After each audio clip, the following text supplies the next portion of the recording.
حامد ومصلي وبعد أعوذ بالله من الشيطان الرجيم بسم الله الرحمن الرحيم وقال الله سبحانه عز وجل في كلامه المجيد الرحمن على العرش استوى.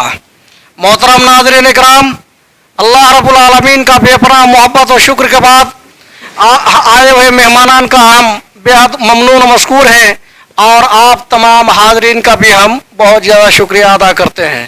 آئیے ہم شیخ محترم سے جانتے ہیں کہ ایک عظیم سوال ہے کہ اللہ نے قرآن میں جیسے کہا کہ الرحمن علی العرش استوى، کہ اللہ رب العالمین عرش پر مستوی ہے، تو آئیے شیخ محترم سے جانتے ہیں اس کی وضاحت کیا ہے۔ جی السلام علیکم ورحمۃ اللہ وبرکاتہ۔ الحمدللہ والصلاۃ والسلام علی رسول اللہ، اما بعد۔ سائل کا سوال یہ ہے کہ اللہ رب العزت کہاں پر ہے؟ دیکھیں، اس سلسلے میں بدقسمتی کی بات یہ ہے کہ آج کی سائنس اور ٹیکنالوجی کے دور میں بھی ایک مسلمان اپنی اس غلط عقیدے کی اصلاح نہیں کر سکا کہ اللہ تعالیٰ کہاں ہے۔ حالانکہ قرآن میں ایک نہیں 7 دفعہ اللہ تعالیٰ کہتا ہے کہ میری ذات عرش کے اوپر ہے۔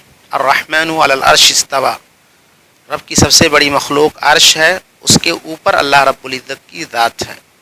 رہی بات اس کی جانکاری، اس کی معرفت، اس کا کنٹرول، تو کائنات کے ذرے ذرے کو محیط ہے، لیکن افسوس یہ ہے کہ اس کے باوجود ایک مسلمان یہ نظریہ رکھتا ہے اللہ تعالیٰ ہر جگہ موجود ہے۔ ظاہر ہے آج کے ایک معمولی عقل رکھنے والا انسان یہ کہہ سکتا ہے کہ جب ایک مسلمان اللہ کو سب سے بڑا مانتا ہے تو اس کا مطلب یہ ہوا کہ وہ اپنی تمام مخلوق سے بڑا ہے۔ چنانچہ ہم مثال دیتے ہیں ایک بالٹی اور گلاس کی۔ بالٹی بڑی ہے، گلاس چھوٹی ہے، تو چھوٹی چیز میں بڑی چیز جب نہیں آ سکتی ہے تو کیسے اللہ تعالیٰ جو سب سے بڑا ہے وہ چھوٹی چیز میں کیسے آئے گا؟ اس لیے مسلمانوں کو یہ عقیدہ صحیح کرنا چاہیے کہ اہل سنت والجماعت کا یہ عقیدہ ہے بائن عن خلقہ، اللہ تعالیٰ اپنی مخلوق سے جدا ہے۔